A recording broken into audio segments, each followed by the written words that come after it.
when we work holistically with herbs, we look at your lifestyle, we look at your diet, we look at your nutrition, we look at how you're moving or not moving. And we need more and more people who are learning this work, who are committed to it, and who are able to help just your own family, your own community. Even if it stays within your unit, that helps your family so much. It really changes the trajectory of well-being for like your whole lineage when people know herbalism. I truly believe that. Herbal Radio is brought to you by Mountain Rose Herbs. Mountain Rose Herbs is committed to putting people, plants, and planet before profit. They work hand in hand with farm partners to provide the highest quality organic herbs, spices, extracts, teas, essential oils, and DIY ingredients. Mountain Rose Herbs is proud to be independently owned and operated here in Eugene, Oregon. Please visit mountainroseherbs.com for all your wellness needs. And now, on with the show. Hello and welcome to the Herbal Radio podcast. My name is Jessicka Nebesni and I am a guest host today. This is actually my podcast debut, and I'm delighted to share in conversation with Herbal Academy's three finest, Lindsey Feldpausch, Selima Harlston, and Pamela Spence. In this conversation, we talk about holistic herbalism as well as accessibility to wellness. It's a very beautiful conversation filled with inspiration, and I really hope you enjoy this special edition. So I believe that lineage is a really important part of our herbal practice and the way that we talk about herbs. So I would love to know a little bit more about your herbal lineages, who your teachers were, and just sort of your general approach to herbalism. Pamela, do you want to start this time? Sure. Okay. So I came to herbal medicine through a night class that I took that was run by the Scottish School of Herbal Medicine, which still exists in a small form. So they take a few apprentices every year, but doesn't exist as a degree course, which was what it was when I went there. And the Scottish School of Herbal Medicine was really well known in its day. We had people traveling from all over the world. We had people coming from Japan and Canada. We had one student who came from Canada every 3 weeks to come and study there. It was an amazing melting pot of people. And we were taught by, which was quite unusual at the time here, we were taught by practicing herbalists. So you may have heard of herbalists so Keith Robertson and Maureen Robertson founded the school, both still practicing herbalists, incredible people. We had teachers like Christopher Headley, who is sadly no longer with us, but was incredibly well known in Britain. He's a bit of a legend, really, because he looked like a 7-foot-tall wizard with white hair, and he was just the most incredible person. We had Annie McIntyre, an Ayurvedic specialist. We had Bendel Calder. We had just fabulous teachers. And it was an incredibly intense experience. And we tended to very much bond as a class. So most of us are still in touch. Some people came from the States to study. So you might know Erica Gallenton from Serenity Herb. She was my classmate. And we're still in touch and good friends. In fact, it's through her that she introduced me to the Herbal Academy 10 years ago. And so one of the things that they did differently was that we were taught to blind taste every herb.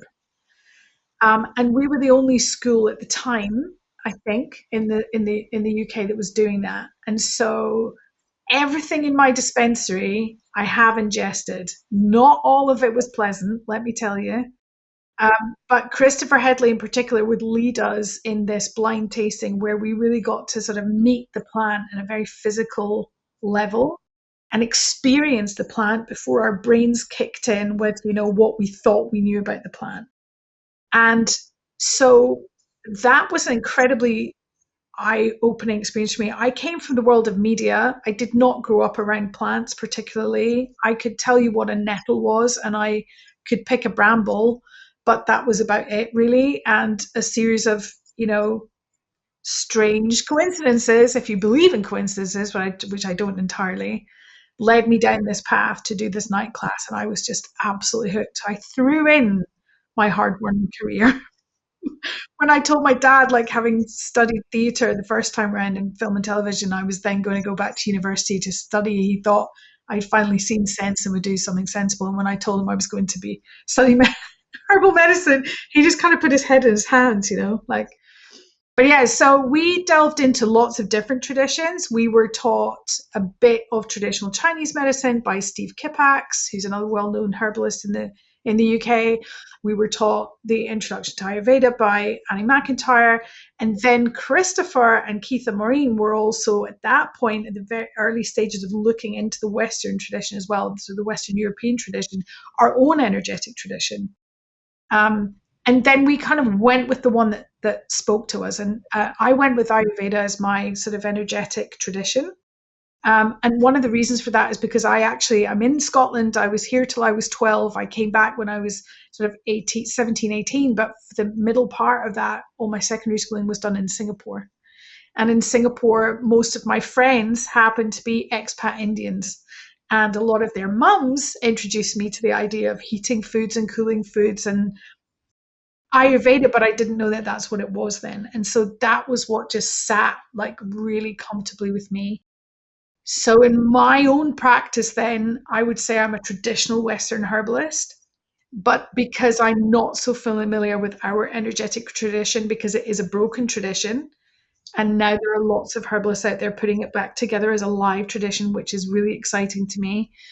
It's not what was happening when I was studying. And so I use Ayurveda, and that kind of brings in my mix of cultures.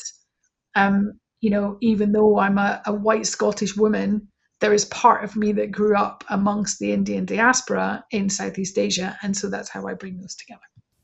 Beautiful. Selima, do you want to go next? Sure. So I've been into herbalism as well for the past 15 years, and I studied with Karen Rose out of Brooklyn.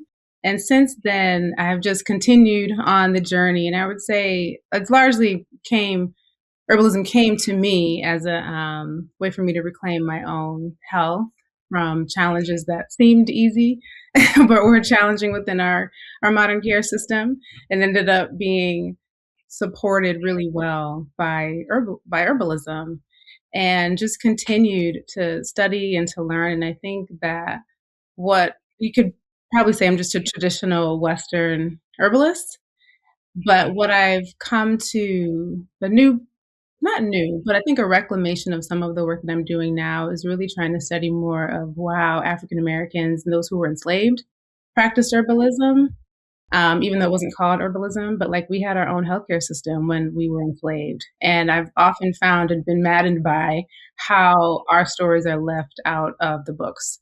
And so that's turned into a deepening of my work and my research as of late to put us back in the story. I love that so much.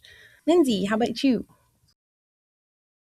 I started off in herbalism in the garden in an urban city center in Detroit. I fell in love with gardening, and then got so interested in the plants that I was cultivating that I got curious from there. And I looked around and I was like, well, these plants are so great. What about all the other plants? I lived on Sycamore Street, and I didn't even know that the trees on the street, like lining the street, were sycamores. I grew up in suburbia. I did not have a background in plants whatsoever, but the gardening and, we had goats and chickens, like living in city center Detroit. It was really fascinating. And I had a mutual friend with Thomas Easley, and I had expressed interest to my friend that I wanted to study herbalism further after self-studying. I had gotten some books and I had just like really dove in. And she hooked me up with Thomas, and I was thrown into the clinical world of herbalism right off the bat from like the start of my formal training. And so I ended up studying and then consequently working with Thomas for almost 10 years at the Eclectic School of Herbal Medicine, where we did some really cool stuff. We ran a clinical intensive training program where we all lived on a 500-acre botanical sanctuary, and students would come live with us for a year and study Monday through Friday. Thomas and I were the main teachers. We had incredible other guest teachers come in that we got to learn from, including Matthew Wood, who was a teacher alongside us. We had David Winston. We had Keith Robertson come in and do a tea tasting with us, which is wonderful. We had Erica Galantine, who also came in and taught for us and with us. And so I feel like I've learned so much throughout my professional career from the people that I have been working alongside. I also had the honor of taking Jim McDonald's Lindera course. And if you all have not heard Jim teach or are not familiar with his Lindera program, it is a 3-season intensive focusing mainly around herbal energetics and plant walks. And it is the most incredible educational opportunity that I have partaken in as a student. And I highly recommend it to everyone. He does it every year. So check that out. Jim is, one of my it's such an honor to have been a student and now dear friend of Jim's. So those are probably my biggest influences, but I think working at the Herbal Academy, one of the continually amazing aspects is we are constantly cultivating course content and working alongside my amazing colleagues there. So Selima and Pamela, we have, such an incredible course development team at the Herbal Academy, and we're always bringing in external presenters to learn from as well. So Tiarona Lodog and Maria Noel Groves and, David Winston. There's just so many incredible herbalists that we get to cultivate teachings alongside and with and for our courses. And I think that getting to work professionally in herbalism while continuing to learn every single day in this professional environment is such a beautiful teaching. Nicely said. It's actually amazing just the breadth of wisdom that is on this call. I'm so inspired, so many different traditions, and just it's really beautiful. Thank you so much for being here today. When we were first talking about what to focus on for this podcast, we really came up with this topic of holistic herbalism. And I think when a lot of people hear the word holistic, they think it's just another word for natural, but it means so much more. And so I'm curious to know how you all define holistic herbalism or holism. I was having a think about this. I think we roll over the word holistic, all the time. People bandy it about and they don't, like you said, they don't really think about it. When I'm explaining to someone what that means, it's kind of that herbal medicine is not just about the herbs, right? So we were chatting, the three of us a week ago before we came on the podcast. And I was telling Selima and Lindsey about one of the most challenging patients I ever had. And I think this is a perfect example of holism. So she came to the appointment, her skin was a mess, her cycle was all over the place. She didn't feel great. She had no energy. And she was like, I need you to fix me. And I'm like, well, I don't do fixing, but let's see what we can do. And so as we're doing her intake and I'm talking to her about her health, it comes to light that this person eats 2 bowls of crunchy, sugar-coated, I wouldn't say the brand, but sugar-coated cornflakes, 2 bowls of those a day, and drinks 2 liters of Diet Coke a day. And she's like, now I can't, she's not up for changing her diet. She just wants me to give her a bottle of herbs that are going to fix her, right? And to me, that is the ultimate, example of it's not just about the herbs. When we work holistically with herbs, we look at your lifestyle, we look at your diet, we look at your nutrition, we look at how you're moving or not moving. We might talk to you about, your job, your family situation, I have a lot of patients, and again, clients for those in the US, patients for me in the UK, who come to me, and they've been coming to me for years, and their half-hour session every 6 or 8 weeks or whatever it is, by the point of time that they're settled on a regime, is the time when they explore how they feel, and we talk about all of these other things. Now, some people come in and they just want to get their medicine and go. And some people actually use it as their check-in time. And to me, that's completely aligned with herbal practice and holistic wellness, because that's the point where they give themselves permission to talk and unpack. If especially busy people, they unpack what's going on for them. So it's not just about herbs, and it's not just about supplements, and it's not just about nutrition, and it's not just about hydration, and it's not just about any of those things.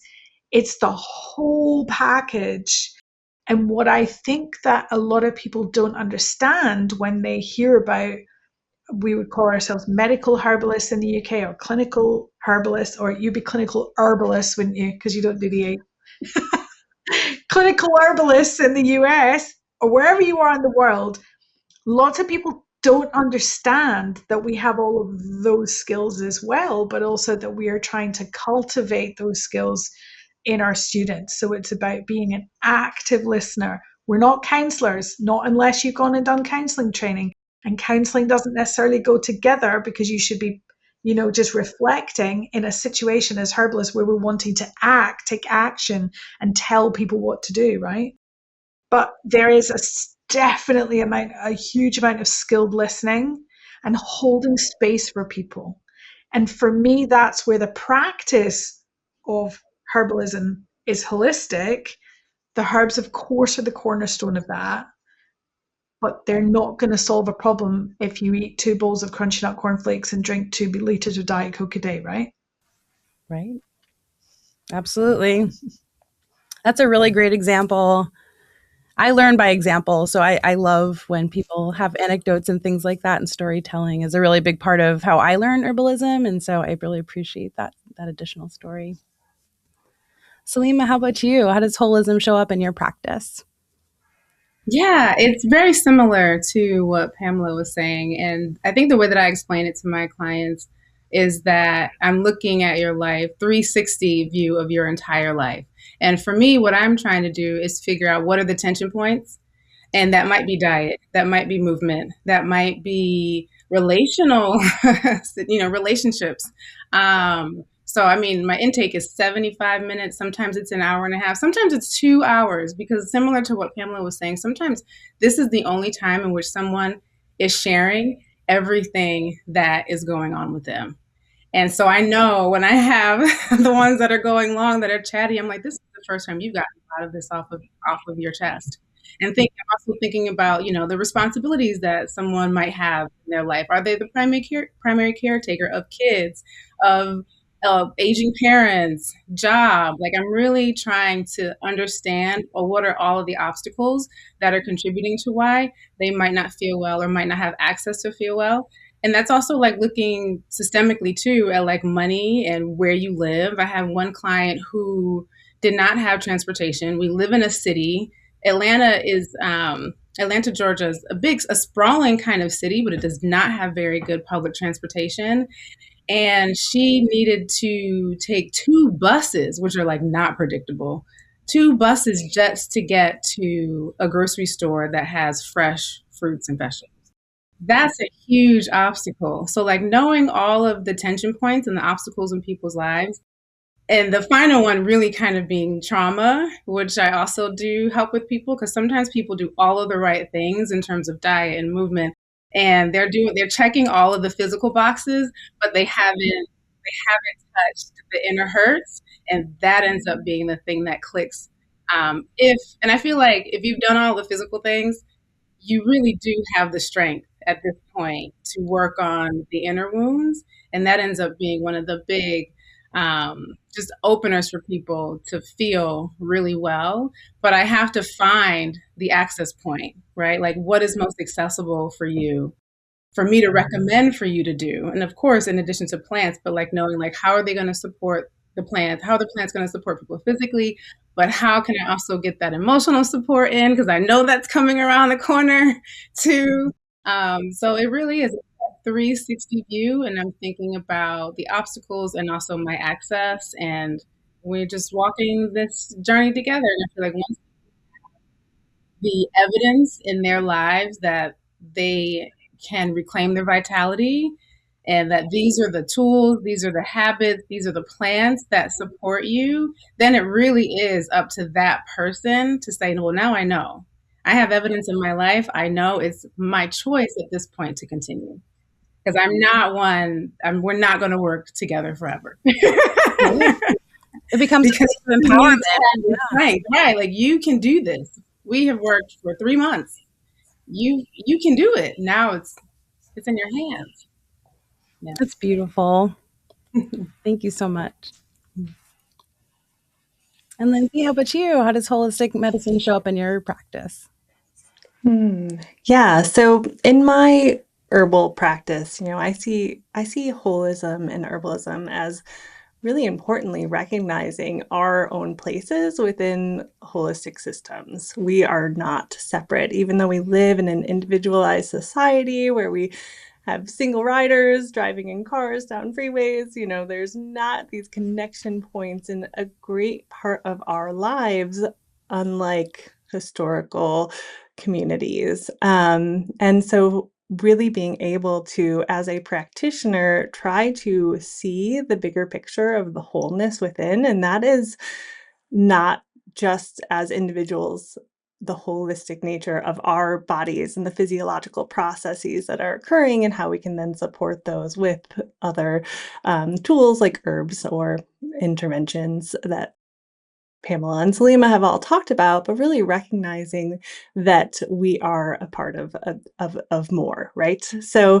kind of in that individualistic side, herbalists working with, as a clinical herbalist, I work with a whole person, right? So I'm not looking at them as a condition or as a in singular symptom or even a pattern of symptoms. I'm looking at them as a whole person, and then I'm assessing them from that perspective. So I too have typically a 2-hour intake, 20 pages, going into it. We're listening to stories, which are a huge part of really sharing how people are existing in this plane. But also, we utilize energetics from my Western herbalism background. We're looking at energetics as a way to determine the conditions and qualities which in the state that person is existing currently. And then from there, we get to look at the plants that are going to bring them into balance to, offset the energetic imbalances that they're experiencing. And this is the way in which I see my holistic practice occurring on this energetic level and really being different from a conventional practice of treating a condition or symptom suppression, right? It gives us as herbalists the tools that we need to use plants effectively. And of course, in conjunction with that, then I am absolutely working with all the lifestyle factors such as nutrition, stress reduction, sleep, hydration, movement, all of that. But really, this whole person practice is how we see the greatest results, in my opinion. And also then kind of going back to recognizing that we are a part of nature, right? Like we have a place in this web and to be in this thriving ecosystem that has developed over millennia to allow our lives to exist is really a beautiful thing. And so if we can step back and think about being a holistic practitioner or a holistic herbalist, it means recognizing this holism in our communities and that we are not separate, that we all exist in these interconnected systems that are, including the social, ecological, economic, the cultural. This is all what leads this interdependence. Focusing on that well-being is what leads us to balance and sustainability within our lives to create collective thriving. So it's really all-encompassing. It really is. And when I first started my herbal practice, I was very much I'm trying to find the herb that solves for this, I think that's where a lot of people start. And so I'm curious if you guys have any tips maybe for more of the beginner herbalists who want to approach holism, but without being overwhelmed by, the largeness of what that means. Do you have any maybe prompts or tips for people that are just starting out? This for that herbalism is a thing, right? It's very common that we see people, and interestingly, like I do think that we have some specific indications that can be really helpful in identifying the right herb for people. And I see that often with nervines where it's like, oh, we have a person who has this caricature of their personality types or the way that they experience stress or, the emotions in which they hold. We know blue vervain is a herb for type A overachievers who like to make lists, or chamomile for whiny babies of all ages. So, these are specific indications that lead us to supporting that individual person and their constitution. But really, herbs don't work that simply all of the time. We live in a world where there's a lot of chronic degenerative illnesses, where people are really in ill health for many reasons. It goes back to the socioeconomic, the cultural. I mean, it's huge. And so we need to, as clinical herbalists, in my opinion, be digging deeper. Beautifully said. Does anybody else want to chime in with maybe a tip or a prompt for somebody who wants to start incorporating holism, but just maybe doesn't know where to start? Or Sure, I would say that there is nothing more disheartening for someone starting out than looking at a herbal and seeing a list of actions and phytochemistry, and I mean, really, like nothing could put you off quicker. So the way that I did it was, because I knew nothing, like I said, and I didn't come from a world of plants really. Is I walked every day. I started in November actually, and I learned the plants in the winter, so I wasn't overwhelmed. Like, what I saw, I looked up. The second thing would be, like I said, in my lineage coming from the Scottish School of Herbal Medicine, taste everything. Taste your herbs, take time, make a cup of tea, sit with that herb, link with it, open your heart, link with it, get your body involved in it, not your brain. This isn't a practice of brains. Okay, we need our brains, but it's a lot more than that. So, like, opening up and inviting that herb in and physically feeling what it does what it does in your body. Where does it go? What does it feel like? Could you have a lot of that in someone's mix? Would you not be able to tolerate a lot of that? Is it warming? Is it cooling? Do you feel happy? Did it make you calm? Like, what is it physically doing in your body? What does it feel like? So get to know your herbs like that. And then the way that I learned my herbs, and I've always continued to do this, is I think of the herbs as if they were people. Right? I can't remember lists of constituents. My brain does not work that way, right? But I couldn't remember 4 herbs if you taught them to me that way. But I know 60 people, maybe, right? And so I think of them as if they were people, or like, beings, if you like. And I remember their character, and I might attribute some stories to them. That's how humans learn. We learn through stories. That stuff sticks. And I would say approach them like that and figure out who are the cleaners, who are the builders, who are what's their, give them traditional roles, think of them in that way and make it fun, because otherwise you're not going to remember it. I love that, Pamela. I think that I'll just add, piggybacking off of yours, like building relationships with herbs as a beginner herbalist is the most important skill that you can cultivate. And I completely agree, doing blind tastings if available, but really just tasting a plant and thinking about what it makes you feel, how it feels on your tissues, what it is doing in your body. I mean, this is the way that you cultivate relationships with those plants. And, read the herbals, read the research, but really how you know a plant is by developing a relationship with it through your organoleptic senses, your taste, your smell, your touch. Yeah. Yeah, I think we all do the same thing. It's like dating. We're trying to get to know this plant, and we're getting to know ourselves through the relationship that we develop with this plant. And I think that's the heart of it. And it's like, I think only herbalists, like people who play with plants, really get that. And when we say it to beginners, they're just kind of like, yeah, okay. Or like people who are not plant people, they're like, what are you talking about? It's like, just drink this for 3 months and come back and you'll understand.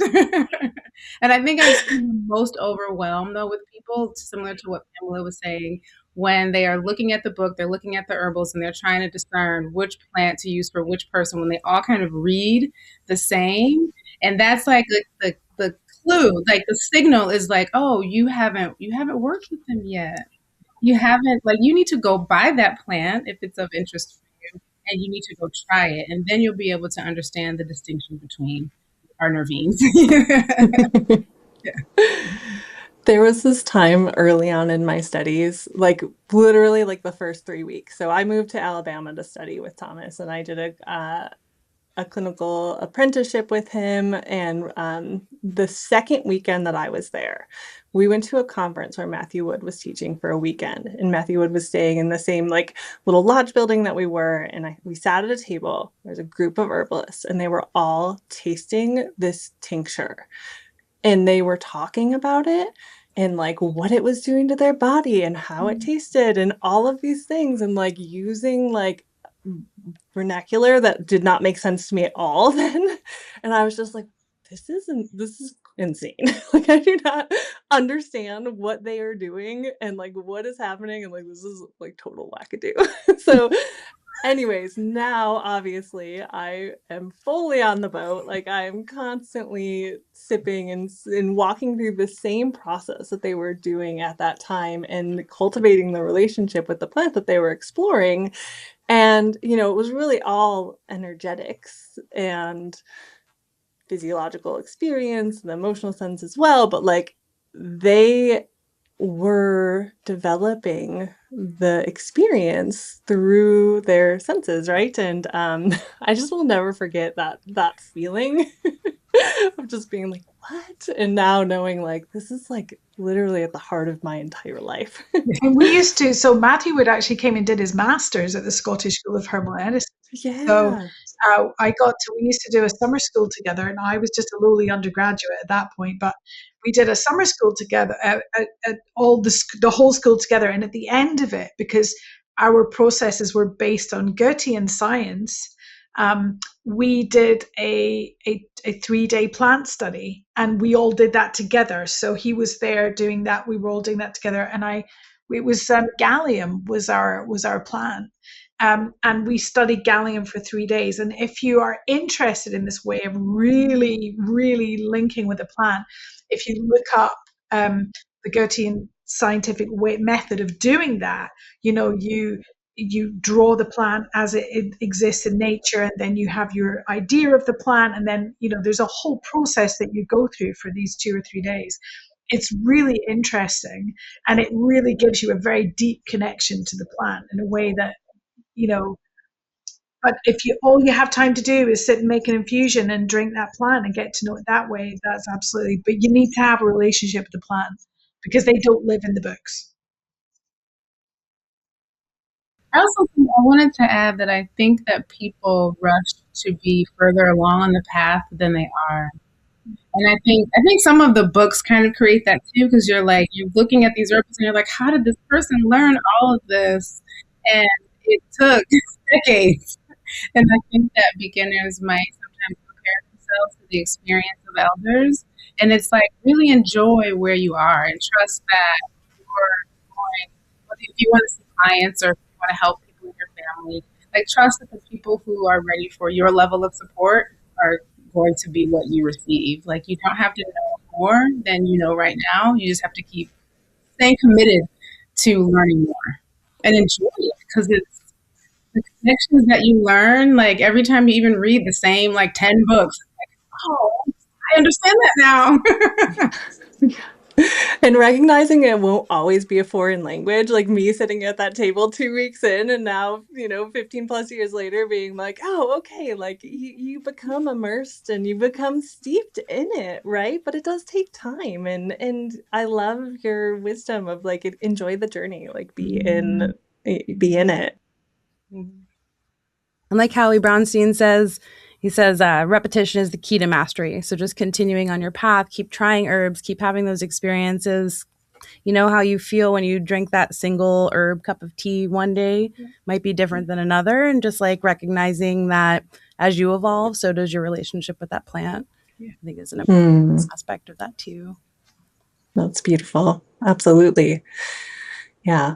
I think one of the other aspects of holism and herbalism that we haven't really touched on yet is like phytochemicals as individualized constituents versus like whole plants. And, you know, there's a place for both, but I do think that that's kind of a big part of this conversation in holistic practice.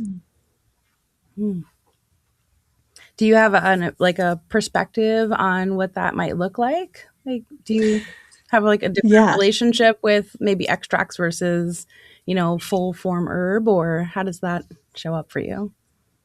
Yeah, I have a ton of different thoughts on this topic. You know, I think that if we look at plants, they are a complex concoction of many phytochemicals. Just like that often, yes, right. They're often, you know, this is a work of synergy, right? Like the development of the orchestra of phytochemicals that are occurring within a plant are beyond our comprehension, even with our reductionist science views, where we're breaking apart all of the little bits. We can never, ever know exactly what the harmony that is occurring within a plant and all of the molecules that exist within it. And what we do today in our laboratories is we try to isolate singular active constituents. And we're doing this oftentimes because we want to find that miracle, right? That like one constituent that works exactly on this specific physiological pathway to block this thing from happening so we can cure this, right? And that, to be fair, like there are many isolated constituents that are synthesized and concentrated and then greatly beneficially impact the human body for various conditions. But that's not how herbalism really works, right? Like, it's not to say that we can't cultivate supplements that work for our benefit, like DGL, right? Deglycerated licorice is where we take the glycyrrhizin out of licorice and allow us to utilize this white powdered form of the plant for longer term and higher doses. And it's extremely effective for applying to our tissues in our digestive system to support inflammation reduction and irritation reduction. Okay, so that's one way where we see that glycyrrhizin molecule, which is the compound that causes pseudohyperaldosterone syndrome, which leads to one of the many symptoms of that is the high blood pressure that we see in high dose supplementation of licorice. So there are benefits to that, but we're looking at whole complex plants with a myriad of phytochemicals that we cannot understand the synergy. We can appreciate it, but we can't understand it on that molecular level at the depth in which plants present. And we can look at tradition and say, how were these plants utilized in the past, right? So what plant part was utilized? What extraction method was utilized? And how are we getting the most benefit out of these plants versus that phytochemical single active constituent perspective? I think is a really important focus for us as clinical herbalists. Beautifully said, Lindsey. Does anyone have anything to add to that, or? Yeah, I think there's that's a great example of a positive benefit of working with or changing the chemistry of the plant. I think that I teach a lot around the synergy of the molecules that are there and the times that we mess with them and they cause us trouble. So I would think of kava kava was the example that I gave, which we're still unable to use in the UK because it's still banned here. And that's because it was created as an extract where they changed the ratio of cavalactones, which is one of the very active ingredients, but does cause liver problems, with the glutathione, which protects the liver. And it was changed so that they didn't respect the ratio, and there were very, very little glutathione left and a lot more cavalactones. And guess what? There was liver damage, and then there was a problem, and then it was withdrawn, and then we all lose access to it, and it just like, how many times has it happened, And if you look at another example I like to use when I'm taking people on herb walks, people who maybe don't know anything about herbal medicine, I do that in corporate settings sometimes. And you say, see if you look at dandelion leaf and you look at the diuretic effect, and we can use that in some instances, caution anyone who's, don't throw away your blood pressure drugs and go and do this if you're not working with a herbalist. But some herbalists will use dandelion leaf to help lower blood pressure. It works in the same way as what we would colloquially call a water tablet or a diuretic you might get from a doctor. And it has a really good reputation, and it's been studied, and it stood up against one of the market leaders, furosemide.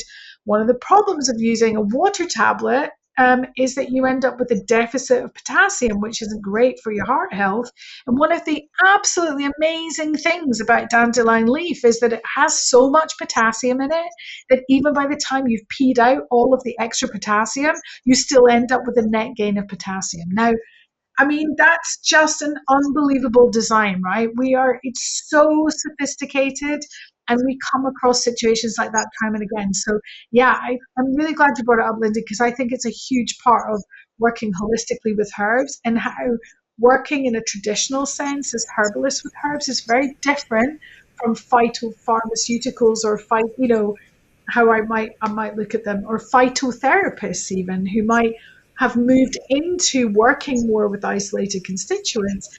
And I would see them as different kind of great practitioners, but not what I do, not what traditional herbalists do. Yeah. I think people can also kind of get lost in the weeds of this, where there's an accessibility about this that needs to be considered as well. There's people have been using whole plants for a very long time, and for much longer than we've had these kind of isolates. And so I think that people need to remember that there's also a whole industry behind this, and there's a whole intention of profit behind this to isolate constituents from plants, because that's patentable now. And I'm not trying to be conspiracy theorist, but it's the society where we live in, where it all comes down to the dollars. Not to say that it can't also be helpful, but we don't know how helpful something is or not helpful until enough people try it. And then it's like, oh, turns out the whole plant was better. Turns out, or it's like, and it turns out this is really beneficial. But we still have to remember that accessibility and what people can really find more easily and probably take more consistently is going to be the whole plant. Oh, I'm so glad you brought that up, Selima. That's so true. And it makes me think about turmeric, right? So turmeric, if y'all didn't know, is the herb of 2026. So the Herb Society of America sets the herb of the year, which we actually in the virtual herbalism conference, which is coming up soon. We have within our VIP access pass, we have a turmeric speaker film. And I lead off that film speaking towards turmeric as a whole plant, right? So we utilize the rhizome of turmeric, but what has become, well, let's say, like, we all know turmeric is an extremely popular plant, right? Like, it is everywhere. But what's become even more popular in the supplement side is curcumin extract, right? Curcumin is one of the curcuminoids that is found within the turmeric root, and we have created a very large market by extracting curcumin, adding black pepper to increase its bioavailability in high doses, and throwing it up on a market shelf, right? And then blaming the herb when someone has liver reaction to it. Well, exactly, right. So that is like, so we had the media blast last year where the headlines say turmeric caused liver failure in a woman. And of course, then us herbalists are digging deeper, like, what? We know that turmeric does not cause liver failure, right? So what is it? It was high-dose curcumin extract with black pepper to increase bioavailability of a constituent that the body doesn't actually want to greatly absorb. And now we know for good reason, right? Because it was damaging the liver. After 3 months of use, this woman almost needed a liver transplant. And so here we are, like, looking, like, all of us shaking your heads, like, okay, well, our profession is being damaged by this headline saying turmeric causes liver failure when we know it to be a liver protective hepatic herb, and it's just, it's another maddening. Another example of that isolate. I was like, it's maddening. We don't get headlines every time someone overdoses on acetaminophen. It's like, show me those. Oh, that's going to overtake the news. Yeah. 100%. Acetaminophen. Yeah. And so, plant, I love the idea of really going back to like the roots of herbalism, right? Like what was given to us from our historical use. Like we have been on this planet for thousands of years, right? Like our species knows a thing or two if we can really tune back into that idea. And I also want to just make sure that I'm not discounting the science of today. Like we have been offered so much with the science. But yeah, like within herbalism and in the practice, like I feel like the fact that we know turmeric root to be amazing, and yet here we have curcumin on the supplement shelves causing liver failure says something, right? Truth. That got us hot. Yeah, that was cava all over again. And comfrey and this, and you can reel them off, can't you? It's just, it's so frustrating when that happens. Mm-hmm. So I think now would be a good time to kind of segue a little bit more into the Herbalism conference that you guys are putting on. You guys are going to be focusing on holism as part of the conference.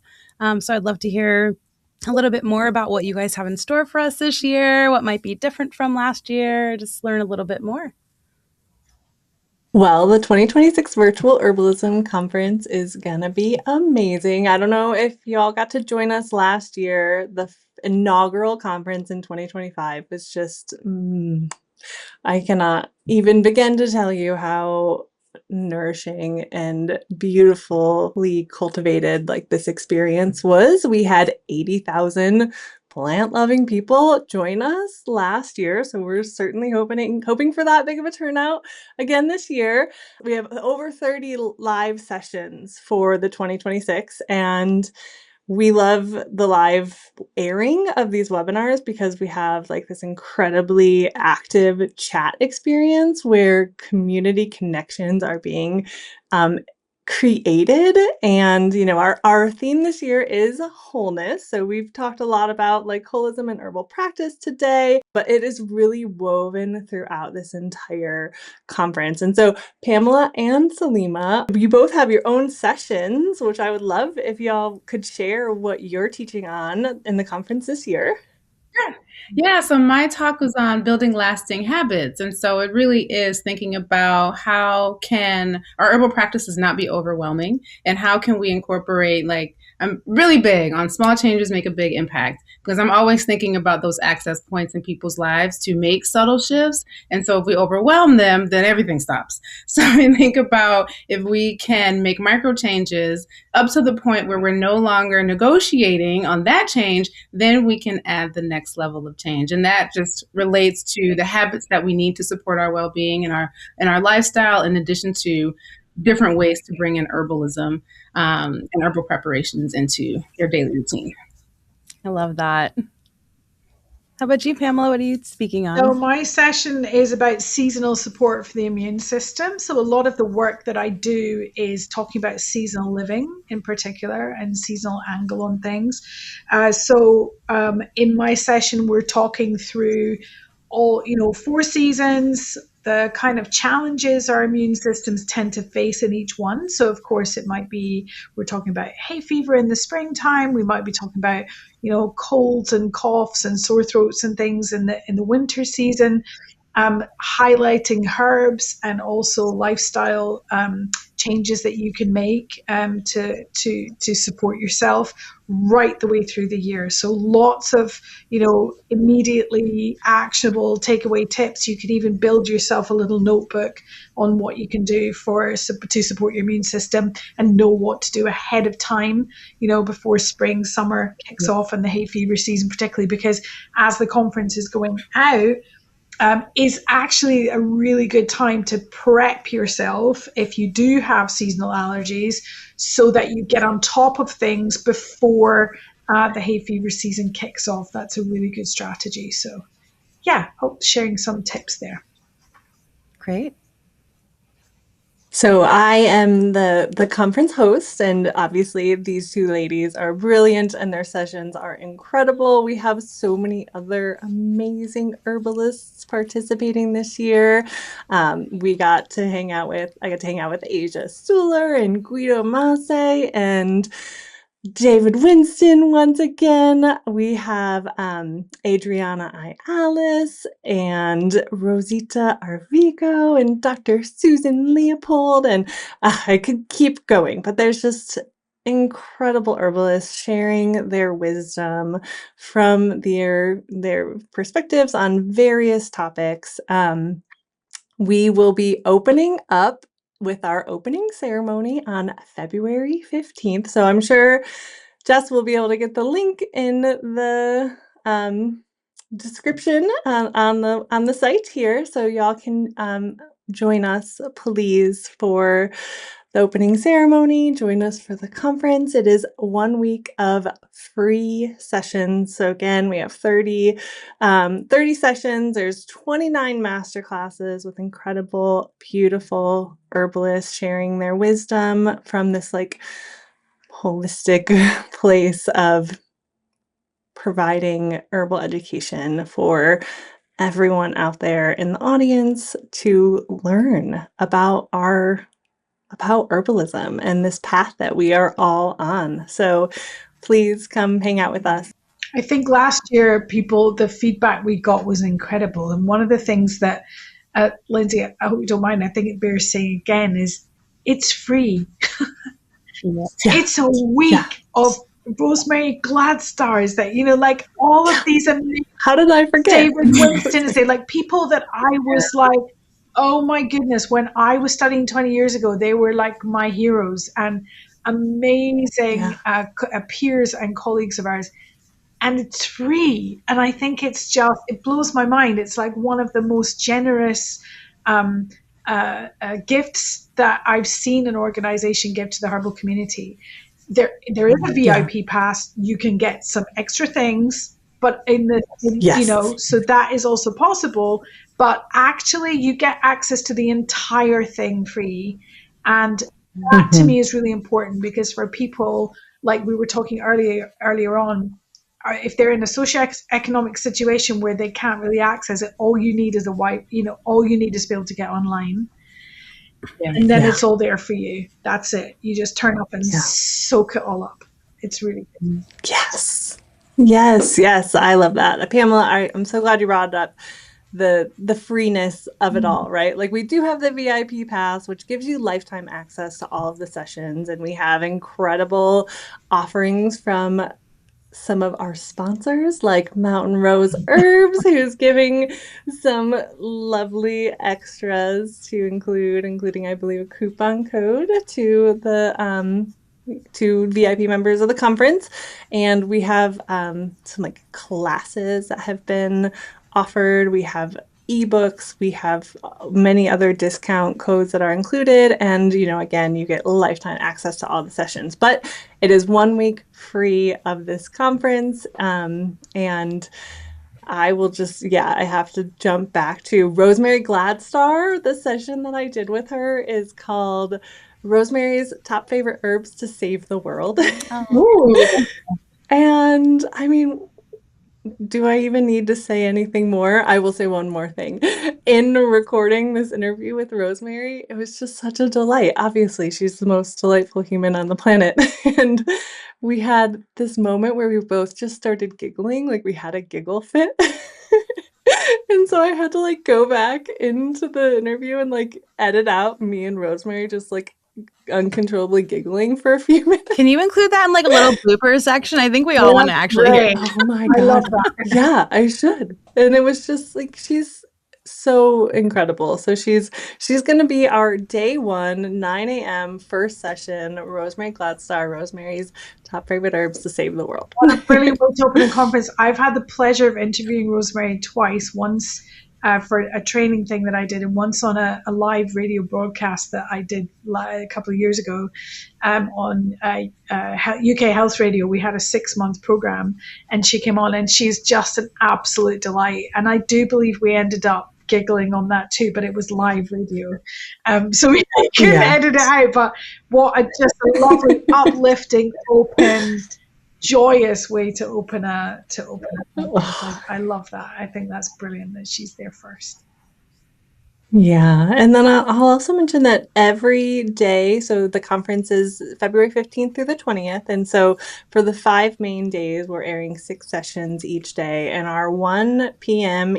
Eastern time is a panel discussion that I've hosted. And so Selima and Pamela also joined us for one of those, where we had a clinical herbalist discussion on menopause, which we all know is an extremely important topic that is now finally being discussed in greater detail in the broader community of life. And these have been participants with mostly our Herbal Academy team members, such as these wonderful women, but also we've pulled in some of our external presenters who are seen a lot in our courses. So for instance, we have Logan Keister and Sarah Wu, who work with the Herbal Academy, and then Heather Wood Buzzard, and they're speaking about harvesting herbs, both through cultivation and wildcrafting. And I mean, there's just so much rich depth of knowledge being shared across the board. So it's exciting. Yay, we can't wait. It's so exciting. Yeah.